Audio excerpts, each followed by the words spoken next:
Kumakain na po yung mga alagang aso sa kanilang pananghalian. Ayan. Ito. Kumakain na. At ito. Sige na, kumain ka na. At ito pa po yung ampon puti. Ay, si itim, hindi pinakain to ng ano.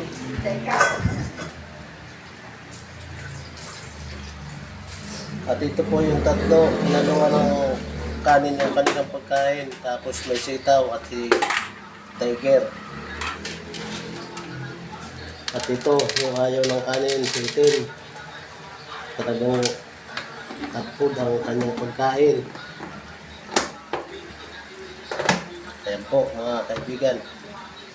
Pananghalian ng alagang kahayupan.